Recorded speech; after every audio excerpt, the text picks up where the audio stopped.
Okay, class, as we round out the nervous system, we end with chapter 15, which is the autonomic nervous system, our fight or flight or rest or digest system. We've talked about that throughout the entire nervous system, so you should be pretty familiar with it. But the fight or flight, though the threats that modern humans face are not large predators, the autonomic nervous system is adapted to this type of stimulus. The modern world presents stimuli that trigger the same response. So the autonomic nervous system is also known as the visceral motor systems. Great quiz question. In contrast to the somatic motor system. So involuntary control of the glands, cardiac muscle, and smooth muscle. The autonomic nervous system is not required for effector activity, but the ANS modulates the activity responsible for visceral reflexes. So the visceral reflexes are unconscious, automatic, stereotyped responses of visceral effectors to stimuli. So an example would be a rise in blood pressure triggers a reflexive decrease in heart rate. So high blood pressure, so baroreceptors sense increased blood pressure in the internal carotid artery. Then the glossopharyngeal nerve transmits signals to the medulla oblongata, and the medulla oblongata the vagus nerve transmits inhibitory signals to the cardiac pacemaker, and then therefore the heart rate will decrease. So high blood pressure, decrease heart rate. High blood pressure, decrease heart rate. Okay. Again, you've probably seen this over and over again, but just to reiterate, the sympathetic division is your fight or flight responses for increased physical activity. You have an increased heart rate and blood glucose, but you get reduced blood flow to the skin and GI tract, so you may get constipated. Remember, fight or flight. If you see a bear, you don't have time to poop. So your GI tract is going to say, all right, well. But if we're resting and digesting, which is the parasympathetic division, that's responses with calming effects. That decreases the heart rate, decreases the rest rate, but your digestion and waste elimination may go up. Okay. Autonomic tone, you must have a balance between sympathetic and parasympathetic tone. And this is a very important concept whether you're an athlete, whether you're a student, whether you're just a normal human. What happens is if you live your life in this sympathetic state, where your heart rate, and you're just too stressed out, and you never can get relaxed enough. You're always in this heightened state of emergency, and living your life in this sympathetic state is not good for athletes, not good for your health. And overall, it can come back and you can have a lot of secondary complications. Okay, so right now they're doing a lot of studies on athletes and how, because of media, social media expectations, they're always living in the sympathetic state, and they're actually having sleep disorders as well. And we're going to talk about sleep in just a second. Now, the neural pathways, there's a preganglion fiber, neurosoma in the brainstem or spinal cord. The axon terminates in the ganglion. Then the postganglionic fiber has a neurosoma in the ganglion, and axon extends to the target. So if you look at this, here it is. Here's a somatic nerve, motor nerve innervation. Here's myelinated fiber. All right, so if you look at the sympathetic, here's the preganglionic fiber. Here's the sympathetic ganglion, and then here's the postganglionic fiber. Okay. That's the sympathetic state. And the parasympathetic motor, here's the myelinated preganglionic fiber, and then here's the unmyelinated. Okay, so you can see the different lengths in the sympathetic versus parasympathetic. And I have a chart to kind of put it all together, but it does make a difference if the preganglionic is smaller or larger. The human brain cell can hold 5 times as much information as the Encyclopedia Britannica, or any other encyclopedia for that matter. Scientists have yet to settle on a definite amount, but the storage capacity of the brain in electronic terms is thought to be between 3 or even 1,000 terabytes. The National Archives of Britain, containing over 900 years of history, only takes up 70 terabytes. So making your brain's memory pretty darn impressive. Meaning you could put the entire National Archives of Britain, if you could retain that information in your brain. Now, comparison of the somatic and autonomic nervous system. So the somatic The effectors are skeletal muscle. The autonomic are glands, smooth muscle, cardiac muscle. Okay. Control, usually voluntary. Autonomic is involuntary. So make sure you know the difference between a somatic and autonomic. Okay, automatic, somatic is you can control. Efferent pathways, one nerve fiber from the central nervous system to the effector, no ganglia. Autonomic, two nerve fibers from the central nervous system, effector, synapse, ganglia. Distal nerve endings, neuromuscular junctions, these are varicosities. The chief neurotransmitter for this skeletal muscle, remember, is acetylcholine. Acetylcholine will help calcium bind to troponin, tropomyosin. And then in the autonomic, it's acetylcholine and norepinephrine. For the somatic, it could be, or it's always excitatory. It excites the muscle cells. For the autonomic, though, it can be excitatory or inhibitory. What happens if you cut the nerve? Well, you're going to get flaccid paralysis. And what happens if you cut an autonomic nerve? You can get denervation and hypersensitivity. So here's the sympathetic division. Again, this is your fight or flight division. Originates in the thoracolumbar division right around here. Okay. The preganglionic neurosomas are in lateral horns. They have short preganglion fibers but long postganglion. So right here they have short preganglionic fibers, but then they have long postganglionic fibers. The sympathetic chain ganglia, peripheral ganglia from the cervical to the coccygeal nerves. So, okay. Now, connections of the sympathetic division of the neurons from the lateral horn of the spinal cord, preganglionic neurons, project to the chain ganglia on either side of the vertebral column, or to collateral, anterior to the anterior column. Axons from these ganglionic neurons, postganglion, then project to target effectors throughout the body. Okay, so this picture is the same as this picture right here. Now, the axon from a central sympathetic neuron in the spinal cord can project to the periphery in a number of different ways. The fiber can project out to the ganglia at the same level and synapse at the ganglionic neuron. A branch can project to more superior inferior ganglion in the chain. And a branch can project through the white ramus communications but not terminate on a ganglionic neuron chain. Okay, so these are just different ways that the sympathetic connections can occur. You don't have to go too much into detail about this. Autonomic varicosities, the connection between autonomic fibers and target effectors is not the same as the typical synapse, such as the neuromuscular junction. Instead of a synaptic end bulb, a neurotransmitter is released from swellings along the length of a fiber that makes an extended network of connections in the target effector. Okay.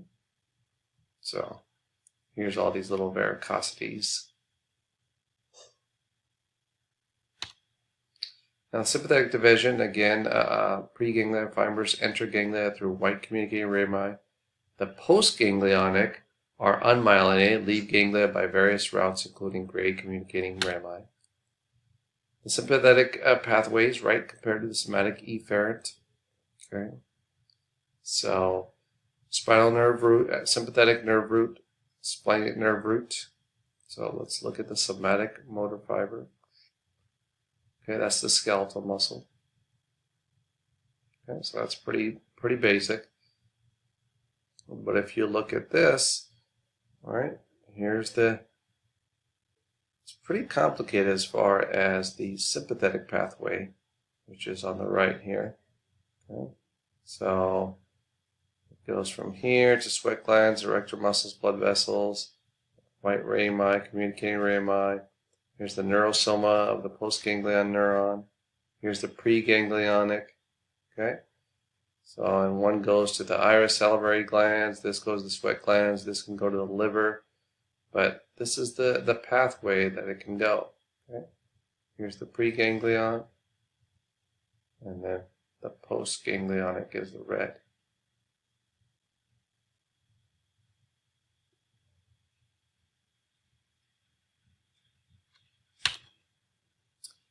The afferent inputs to somatic and visceral reflexes are essentially the same.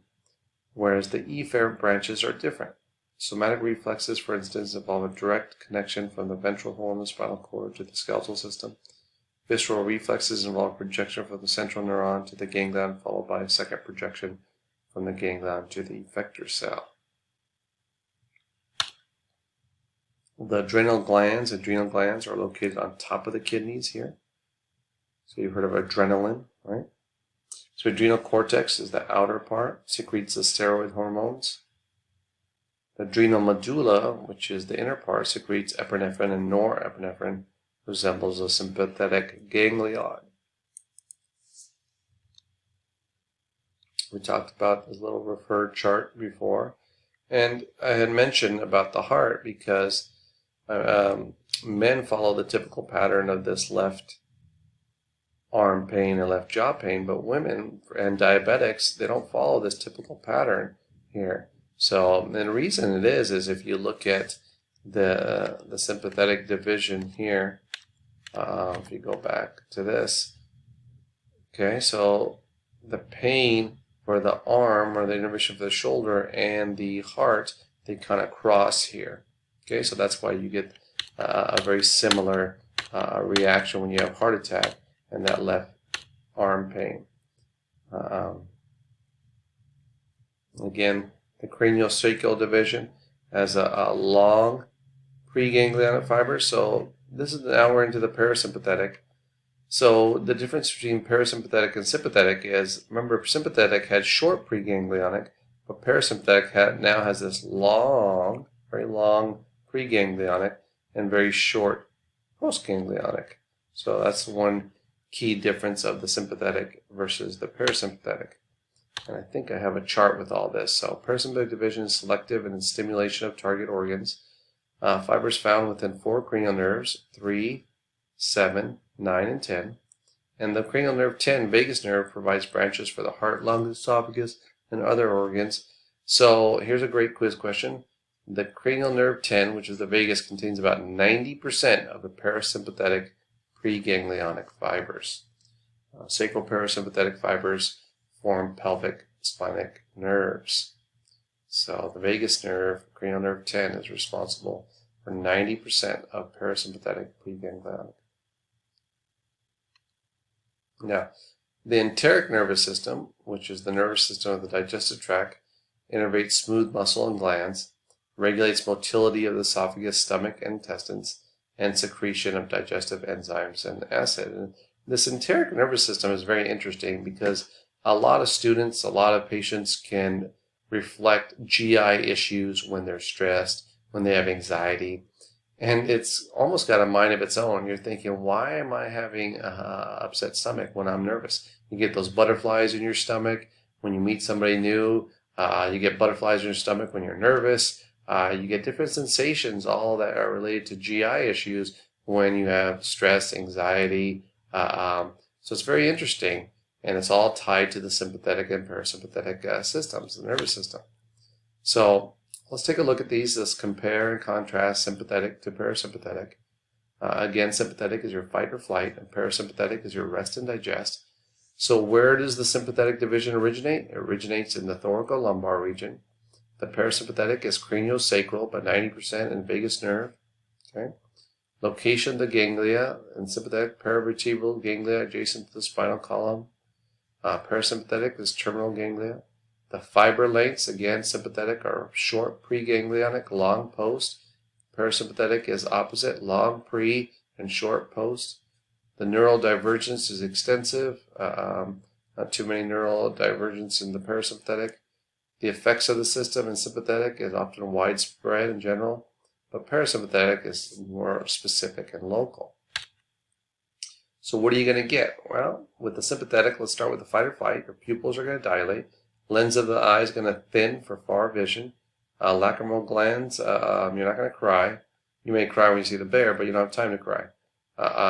Sweat glands secrete, so you can cool off when you're running away from the bear. Rector muscles, the hair erection, because you get goosebumps, you might get freaked out. The heart rate increases. Blood vessels of most viscera, meaning your digestive system, are going to vasoconstrict because we don't need to digest right now. Blood vessels of the skeletal muscles will vasodilate because we need all the blood to go to the muscles, and blood vessels of the skin will vasoconstrict a little bit. Okay, because we're sending blood to the muscles there. Parasympathetic, your pupil's going to constrict. Your lens of the eye thickening for near vision because you're going to read a book. You may cry during this time if your sympathetic division is on haywire. Sweat glands, usually no effect. Heart rate usually decreases. Usually no effect on blood vessels, but dilates GI blood vessels so you can go to the bathroom.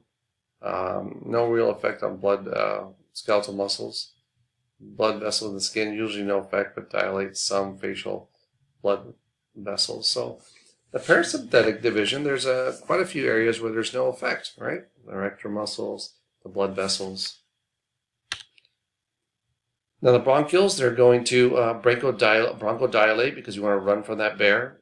When you're reading a book, you don't really need to have your bronchioles dilated. Kidneys, you don't have time to go pee unless initially you see that lion or the bear. You might pee in your pants, but after that, you don't have time. Salivary glands, thick mucus secretion. Okay, the parasympathetic, thin. GI motility is decreased, so you might have constipation during that time. The parasympathetic, it's increased. So if we have constipation issues, we need to find drugs that stimulate the parasympathetic division, and that will increase GI motility. So penis and clitoris, you don't have an erection in the sympathetic division because if you see that bear, there's no time for you to do, you know what I'm talking about. But when you're resting and digesting, you're like, okay, that makes sense. And then ejaculation, sperm propulsion, during the sympathetic division, there is stimulation because if there's so much stimuli, you may have a spontaneous ejaculation just because of sympathetic division being on heightened alert. And the parasympathetic doesn't really matter. Okay. Now, neurotransmitters and receptors, again, acetylcholine secreting cells are called cholinergic fibers. So when you take pharmaceuticals, you'll learn about cholinergic and anticholinergic. So you'll if you know the symptoms, and if you know that, they'll say, okay, these are the effects that it can occur. Okay, so acetylcholine is secreted by preganglionic neurons of both divisions, postganglionic neurons of parasympathetic division. And we'll say, okay, well, what does acetylcholine do? Well, it can, depending on what's their receptor, and then it has various functions. And then acetylcholine can be released again at the target cell. And depending on which receptor there's nicotinic receptors and there's muscarinic receptors to acetylcholine. Now, cells influenced by acetylcholine have cholinergic receptors. Muscarinic receptors are involuntary effectors. Norepinephrine are called adrenergic fibers. So norepinephrine is secreted by sympathetic postganglionic neurons. So cells influenced by norepinephrine have adrenergic receptors, alpha and beta. So again, all these different influence, whether it's acetylcholine or norepinephrine, they can affect certain target organs and target cells a little bit differently. And remember that chart I showed you of the different neurotransmitters? So we can review that again a little bit later. Again, norepinephrine. Dual innervation of the iris.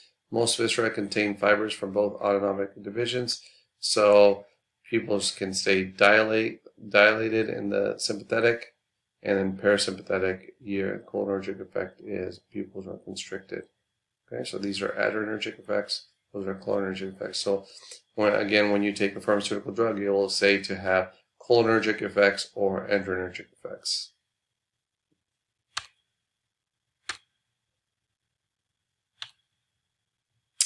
Mydriasis is a sympathetic division causes pupillary dilation when norepinephrine binds to an adrenergic receptor in the radial fibers of the iris smooth muscle.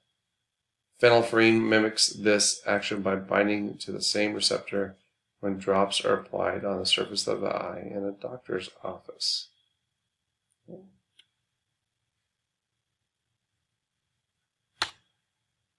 Scientists say the higher your IQ, the more you dream. While this may be true, don't take it as a sign you're mentally lacking if you can't recall your dreams. Most of us don't remember many of our dreams, and the average length of most dreams is only 2 to 3 seconds, barely long enough to register.